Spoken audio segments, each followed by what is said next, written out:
जय हिंद, नमस्ते, वंदे मातरम। आप सभी का स्वागत है आपके अपने एजुकेशन चैनल समाधान स्टडी पर। साथियों, आपकी आगामी मध्य प्रदेश की पटवारी, कांस्टेबल, आबकारी और अन्य भी काफ़ी सारे एग्ज़ामें आपकी लगातार 1 लाख भर्ती मध्य प्रदेश में जो है, इसमें से कुछ तो आ चुकी है और आगामी आने वाली भी है। तो उन सभी एग्ज़ामों को देखते हुए एक साइंस का बहुत ही अच्छा पोर्शन आपसे पूछा जाने वाला है, जिसमें अप्रॉक्स जो है साइंस की बात करें, केमिस्ट्री, फिजिक्स और बायोलॉजी मिलाकर 30 मार्क्स के आपके पेपर होने वाला है। मतलब 30 मार्क्स के आपको क्वेश्चन पूछा जाएगा।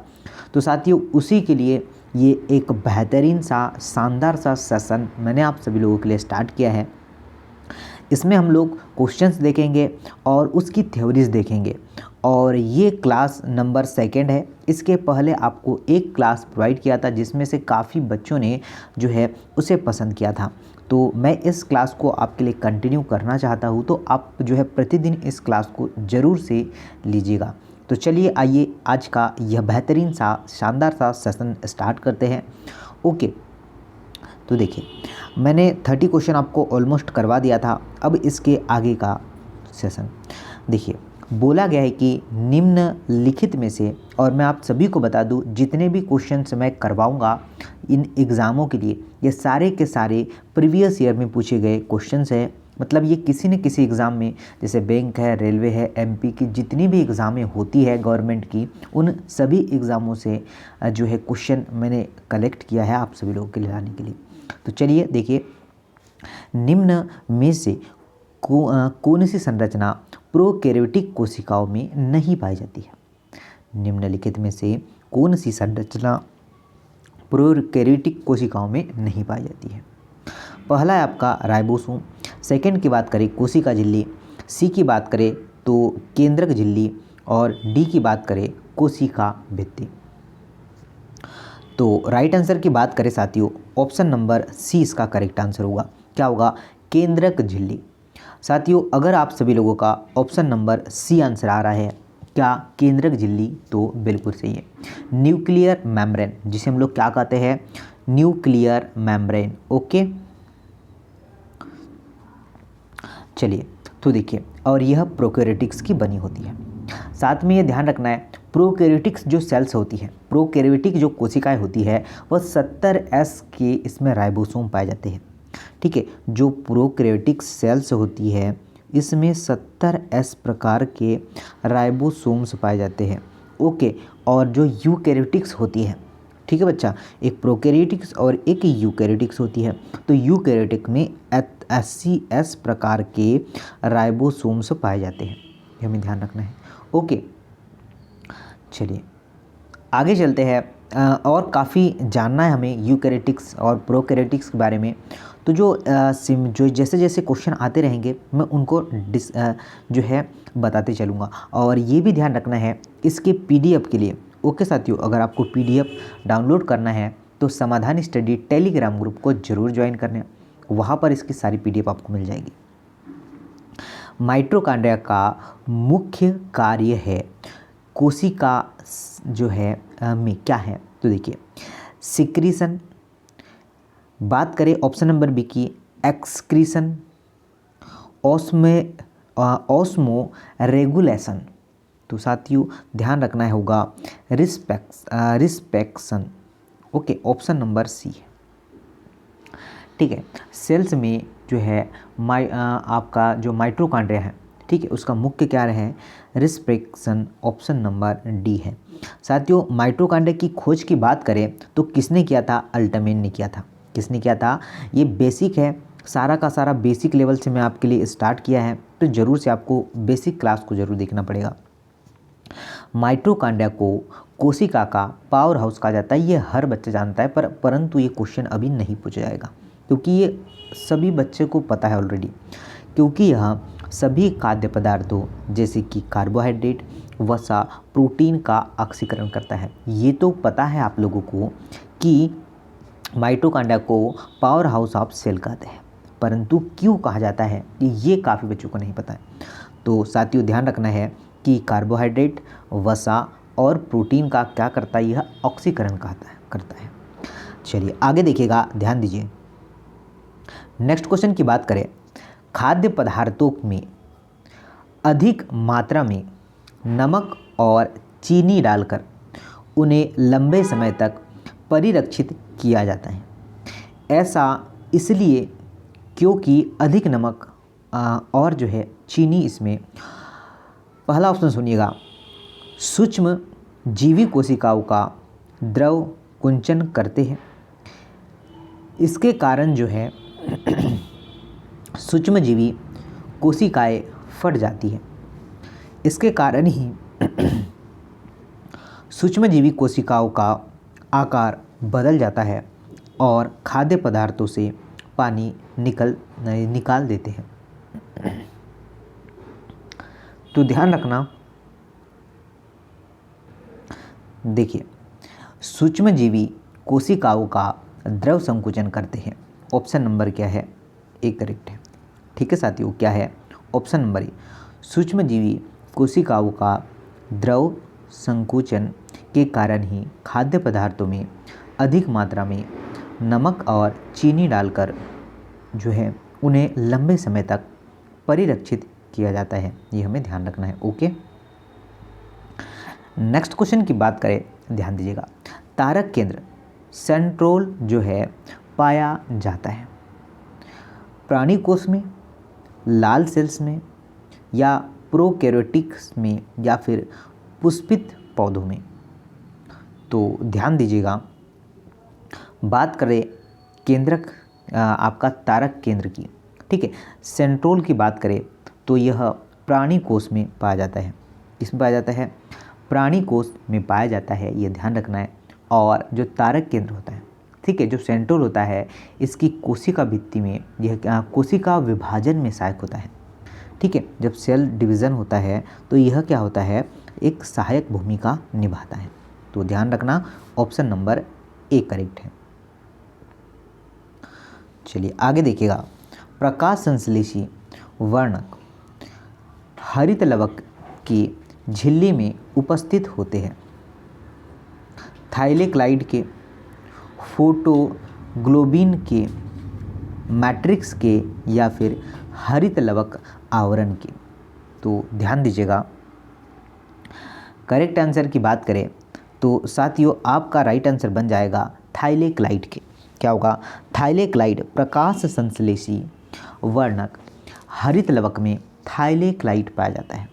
ओके, ये ध्यान रखना है, काफ़ी अच्छा क्वेश्चन है और सारे के सारे बेसिक लेवल के क्वेश्चन है। ठीक है, और बेसिक ही आप लोगों से पूछा जाएगा। ठीक है, ज़्यादा डीपली नहीं पूछा जाएगा। राइबोसोम केंद्रक है, राइबोसोम केंद्रक है प्रोटीन संश्लेषण के, प्रकाश संश्लेषण के, वसा संश्लेषण के, या फिर श्वसन के। तो ध्यान दीजिएगा, यह होते हैं किसके, प्रोटीन संश्लेषण के। किसके होते हैं साथियों, प्रोटीन संश्लेषण के। राइबोसोम जो होते हैं प्रोटीन संश्लेषण का केंद्रक होता है, ये हमें ध्यान रखना है। और राइबोसोम का मुख्य कार्य क्या होता है, अमीनो अम्ल के द्वारा प्रोटीन संश्लेषण में सहायक होता है। क्या करता है, यह अमीनो अम्ल के साथ प्रोटीन संश्लेषण के लिए सहायक होता है। तो क्या होगा, correct answer option number A होगा। ओके, आगे देखिएगा, ध्यान दीजिए। नेक्स्ट क्वेश्चन की बात करें, कोशिका के बारे में निम्न में से कौन एक कथन सही नहीं है, मतलब कौन सा कथन सही नहीं है, रॉन्ग है, यह हमें बताना है। देखिए, कोशिकाओं के आकार एवं आमाप विशिष्ट कार्य में संबंधित होते हैं, ये बिल्कुल सही है। कुछ कोशिकाओं के बदलते आकार होते हैं, बिल्कुल नहीं। प्रत्येक कोशिका में निष्पादन की अपनी क्षमता होती है, बिल्कुल सही। और सभी देह कोशिकाओं में एक ही प्रकार की कोशिकाएं विद्यमान होती हैं, ये भी सही है। तो रॉन्ग कौन सा है साथियों, बी यहाँ पर रॉन्ग है, बाकी सभी राइट है। चलिए आगे देखते हैं। नेक्स्ट क्वेश्चन की बात करें, ध्यान दीजिएगा, जैव कोशिका, ठीक है, एनिमल सेल। एनिमल सेल का कौन सा भाग पावर हाउस कहलाता है? तो माइटोकॉन्ड्रिया आप लोगों को पता है, अभी मैंने बताया है। ओके, चलिए आगे देखिए। जंतु कोशिकाओं में निम्न में से क्या अनुपस्थित होता है? जंतु कोशिकाओं में क्या अनुपस्थित होता है, यह आप लोगों को बताना है।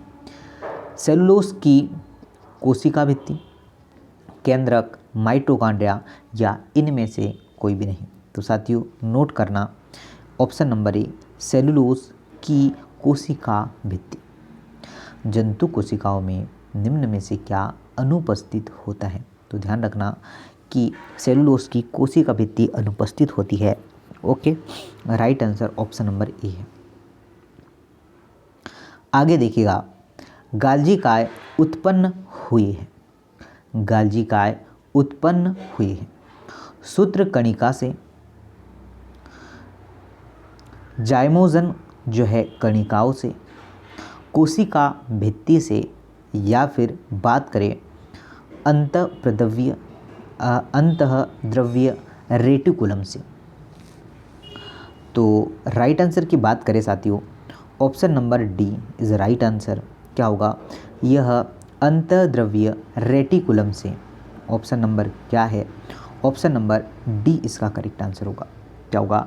ऑप्शन नंबर डी अगर आप लोग लगाते हैं बिल्कुल सही है। गोल्जी बॉडी से जो है जंतु कोशिकाओं में लाइसोसोम का निर्माण होता है। किसका साथियों? लाइसोसोम का निर्माण होता है, ये हमें ध्यान रखना है। और कोशिका भित्ति जो होती है पादप कोशिकाओं में पाई जाती है, जो कि सेलुलोज की बनी होती है। ये ध्यान रखना, छोटे छोटे कंसेप्ट आपके लिए काफ़ी इंपॉर्टेंट है, काफ़ी महत्वपूर्ण है। चलिए, और ऐसे ही क्वेश्चन हमें एग्जाम में पूछा जाएगा। निम्न में से वे एकमात्र पादप कोशिकाएं कौन सी है जो बिना न्यूक्ली है, न्यूक्लाइड है या न्यूक्ली? तो ध्यान रखना है आप सभी लोगों को और सभी बच्चा का कि मूल रोम होगा, सहचर कोशिकाएं होगी, या फिर आपका वाहिनी कोशिकाएं, या जो होगी एधा कोशिकाएं। तो साथियों अगर आप सभी लोगों का ऑप्शन नंबर सी आ रहा है, क्या वाहिनी कोशिकाएं, तो बिल्कुल करेक्ट होने वाला है। सी आंसर बिल्कुल करेक्ट है, ये आपको ध्यान रखना है। जड़ के पतला धागे जैसा निकलता है, जड़ के जो है पतला धागे जैसे निकलता है, इसे ही मूल रोम कहते हैं। ओके, ये ध्यान रखना है आप लोगों को। आगे देखिएगा, ध्यान दीजिए। बोला गया है कि संरचनाओं के कौन से युग्म प्राय पादप और जंतु दोनों कोशिकाओं में पाए जाते हैं? अंतःद्रव्य जालिका और कोशिका कला, कोशिका कला और कोशिका भित्ति, कोशिका भित्ति और न्यूक्लियस, या फिर बात करें न्यूक्लियस और क्लोरोप्लास्ट। क्या आंसर हो सकता है? तो साथियों अगर आप सभी लोगों ने लगा पाया है ऑप्शन नंबर ए, तो बिल्कुल सही होने वाला है। अंतःद्रव्य जालिका और कोशिका कला। ओके, कोशिका भित्ति तथा क्लोरोप्लास्ट सिर्फ पादप कोशिकाओं में ही पाया जाता है, ये हमें ध्यान रखना है।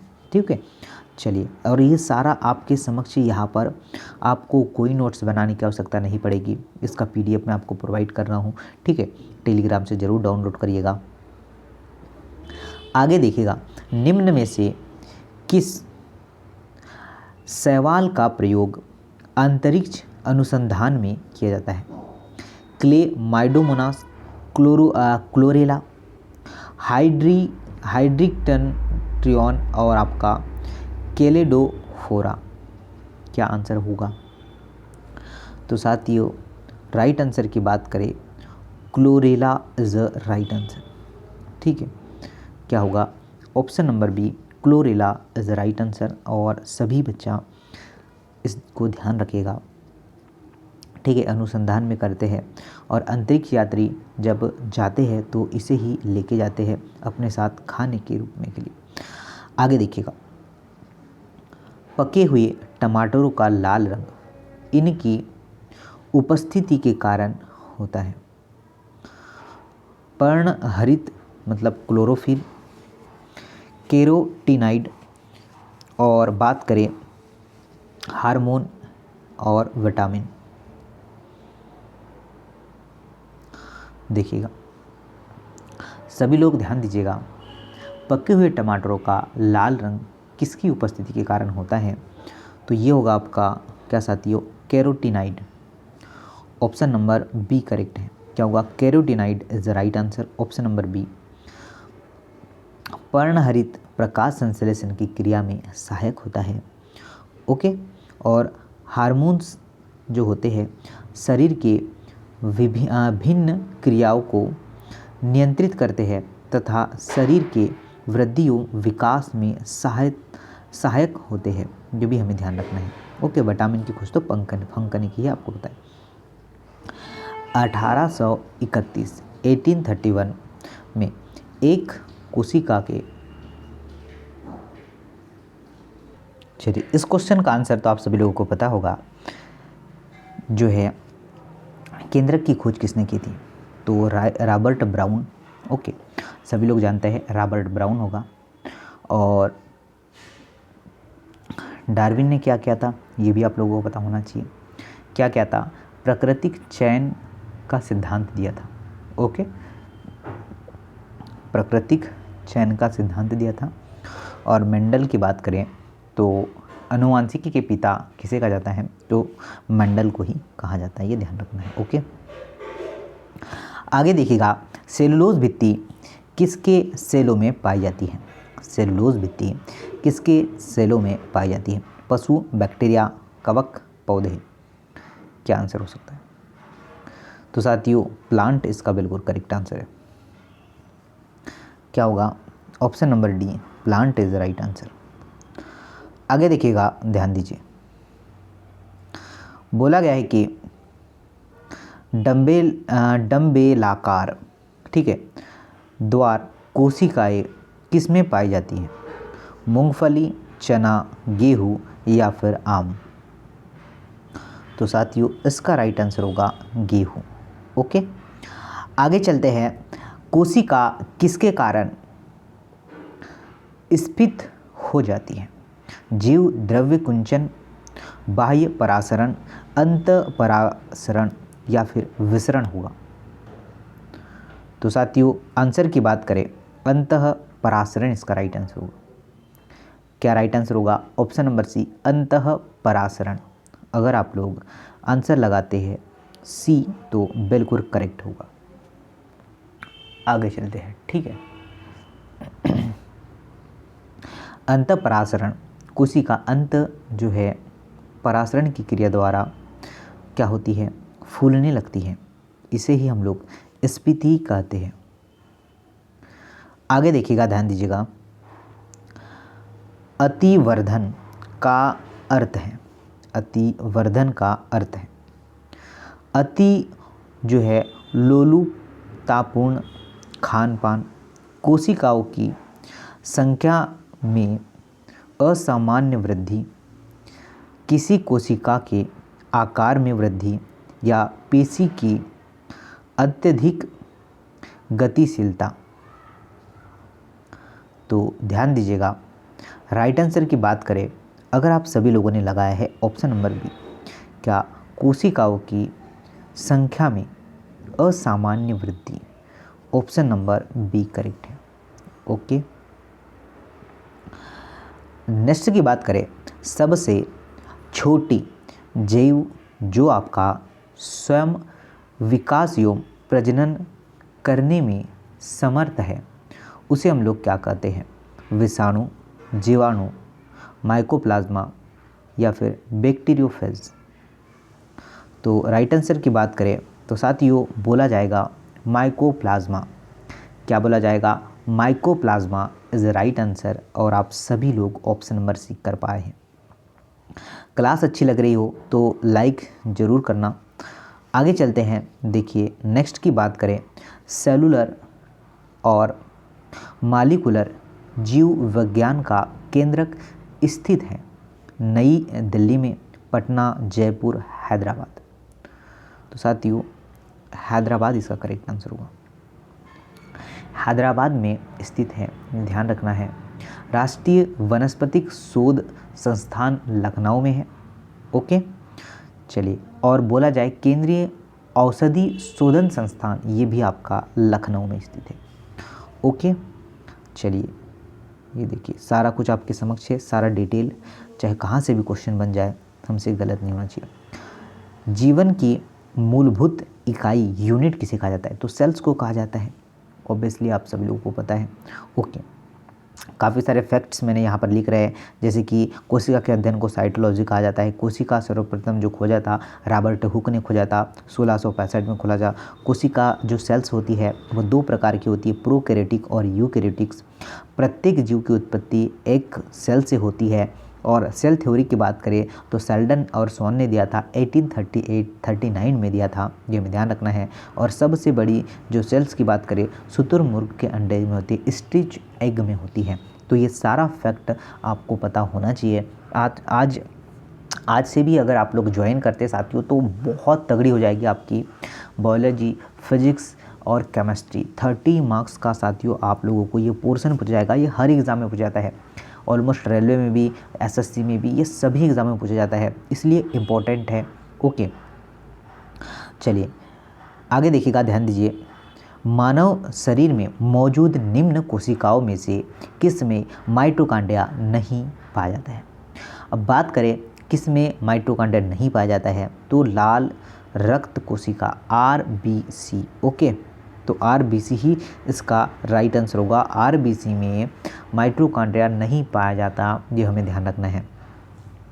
देखिए माइटोकॉन्ड्रिया की बात आई तो माइटोकॉन्ड्रिया की खोज के बारे में आपको पूछा होना चाहिए, मतलब याद होना चाहिए। तो अल्टमेन, कौन है साथियों? अल्टमेन ने इसका खोज किया था, ये हमें ध्यान रखना है, 1819 में। ओके, 1890 में। बेड्डा ने इसका नाम क्या दिया था? माइटोकॉन्ड्रिया दिया था। ठीक है, खोज तो किसने की थी और नाम किसने दिया था? दोनों अलग अलग चीज़ें। ओके, तो बेड्डा ने इसका नामकरण दिया था क्या? माइटोकॉन्ड्रिया। माइटोकॉन्ड्रिया क्या होता है? श्वसन स्थल होता है और कोशिका का शक्ति केंद्र भी इसे कहते हैं। ठीक है, चलिए बात करें, आपसे पूछा जाता है काफ़ी सारे क्वेश्चन, जैसे कि आत्महत्या की थैली किसे कहा जाता है? आत्मघाती थैली या फिर आत्महत्या की थैली, तो ये क्या होता है आपका? लाइसोसोम को कहा जाता है। ओके, ये ध्यान रखना है। चलिए आगे देखिए, नेक्स्ट क्वेश्चन की बात करें, बोला है कि कंस्ट्रक्शन ग्रेडिएंट के खिलाफ कोशिका की हलचल को क्या कहा जाता है? तो साथियों कोशिका की हलचल को सक्रिय परिवहन कहा जाता है। ऑप्शन नंबर ए करेक्ट है। क्या होने वाला है? अगर हम सभी लोगों ने ऑप्शन नंबर ए लगाया है तो बिल्कुल करेक्ट है, सक्रिय परिवहन कहा जाता है। अर्धसूत्र विभाजन जनन सेल्स में होता है। क्या होता है? जो अर्धसूत्री विभाजन जो होता है वह कहाँ होता है? तो वह जनन सेल में होता है, ये हमें ध्यान रखना है। इसके एक सेल के विभाजन में से 4 सेल का निर्माण होता है। इसके एक सेल के विभाजन में 4 सेलों का निर्माण होता है, ये ध्यान रखना। और अर्धसूत्री विभाजन में जो होता है प्रोफेज अवस्था लंबी होती है। क्या होती है? जो आपकी प्रोफेज अवस्था होती है ना, लंबी होती है। ओके, हम समसूत्री विभाजन जो है काइक सेल्स में होता है, एस्टोमिक सेल में होता है, ये हमें ध्यान रखना है, सोमेटिक सेल्स में। चलिए आगे चलते हैं, बात करें, देखिए सबसे बड़ी मानव कोशिका जो है कौन सी होती है? बताइए। तो साथियों बात करें, ऑप्शन नंबर डी आपका सही होगा। ठीक है, ओवम। क्या होगा? ओवम इसका करेक्ट आंसर है। सबसे बड़ी मानव कोशिका जो होती है ओवम है, ये ध्यान रखना। और इस जो है सेल जो है जीवन की सबसे छोटी कार्यात्मक और संरचनात्मक इकाई होती है, यह भी हमें ध्यान रखना है। तो साथियों शानदार चीज़ें आपको प्रोवाइड हो रही है, और आप लोग चैनल पर नए तो चैनल को सब्सक्राइब कर लीजिएगा। ठीक है, मैं आपको साइंस ही स्पेशल पढ़ाऊँगा।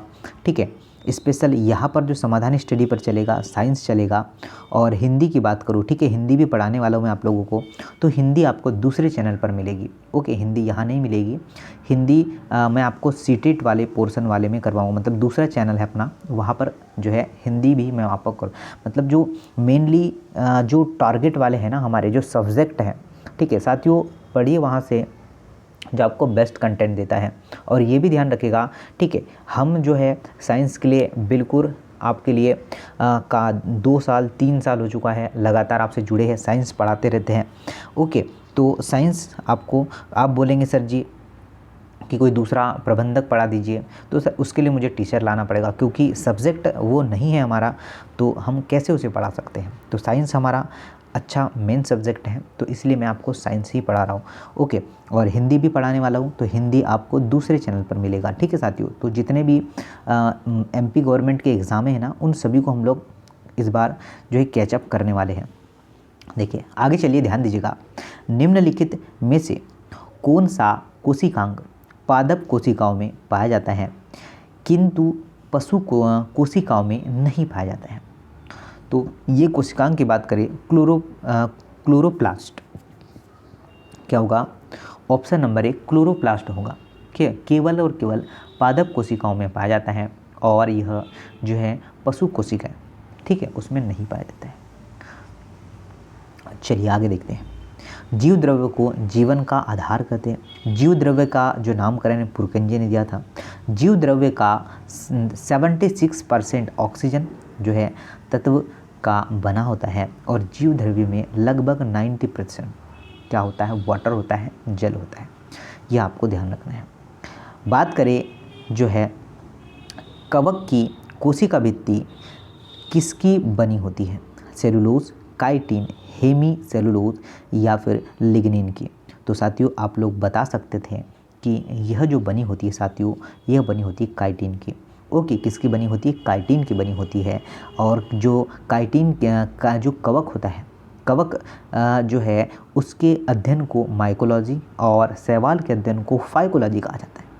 यह हमें ध्यान रखना है। कवक पर्णहरित सकेंद्रीय संवहन उतक रहित जो है थैलाइड होता है, यह ध्यान रखना है। कवक पौधे में गंभीर रोग उत्पन्न करता है। कवक क्या करता है, कवक जो है पौधे में गंभीर रोग उत्पन्न करता है। और कैरोटिक्स का कोशिका भित्ति जो आपकी यूकैरियोटिक सेल्स होती है, उसकी कोशिका भित्ति सेलुलोज की बनी होती है, मैंने पहले आपको बता चुका है। आगे देखिएगा, ध्यान दीजिए, बात करें सितारे में प्लाज्मा बनने का कारण क्या है, उच्च दाब, कम तापमान, उच्च तापमान या फिर जो है उच्च तापमान 2 बार दिया है, एक बार कट कर दीजिए, बताइए। तो करेक्ट आंसर की बात करें, उच्च तापमान आपका करेक्ट आंसर होगा, ठीक है।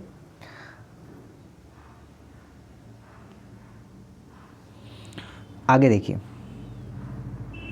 नेक्स्ट की बात करें, खालिस्तान एक बहुकोशिकीय जीव है। खालिस्तान एक बहुकोशिकीय जीव है। एगेरिकस, तो साथियों एगेरिकस ही एक बहुकोशिकीय जीव है, बाकी सब एक कोशिकीय, आपका माइकोप्लाज्मा, आपका जो है साइनोबैक्टीरिया और पैरामीशियम, अमीबा, ये सब एक कोशिकीय जीव है। और बहुकोशिकीय जीव की बात करें, एगेरिकस जो है यह एक जो है क्या होता है, बहुकोशिकीय होता है। ओके, कोशिका जीवों की आधारभूत संरचनात्मक एवं कार्यात्मक इकाई होती है, यूनिट होती है, ये हमें ध्यान रखना है। ओके, तो ऑप्शन नंबर ए आपका करेक्ट आंसर होगा। आगे देखिएगा, ठीक है, जैसे कि आपका जो है साइटोलॉजी के जो है साइटोलॉजी कोशिका के अध्ययन को कहा जाता है, ये तो मैंने आप सबको सब बता चुका है। आगे देखिए, ध्यान दीजिएगा, किस कोशिका ऑर्गेनेल का कोशिका का मास्टर कहा जाता है। तो ये हम कहेंगे जो है नाभिक, क्या कहेंगे, न्यूक्लियस, नाभिक को न्यूक्लियस कहते हैं, ये हमें ध्यान रखना है, ठीक है। तो ऑप्शन नंबर डी करेक्ट है। तो साथियों ये आप सभी लोगों के 30 क्वेश्चन थे। आई होप 30 क्वेश्चन तो करवाया है, साथ में ही इसके काफ़ी सारे फैक्ट, मतलब हमने ऑलमोस्ट यहाँ पर 100 क्वेश्चन कर लिया है, समझ गए आप लोग। तो मैं यही चाहूँगा कि सेशन को शेयर करें, चैनल पर नए हैं तो चैनल को जो है सब्सक्राइब करें, और जो है क्लास पसंद आई तो लाइक करें। और डेली आपके लिए क्लासेस मिलने वाली है, और हिंदी के लिए आपको जो है दूसरा चैनल जो है वहाँ पर मिलेगा, तो उसके लिए भी जो मैं कोशिश करूँगा आपको कि जो है अच्छे से अच्छा कंटेंट प्रोवाइड करूँ। जय हिंद, वंदे मातरम।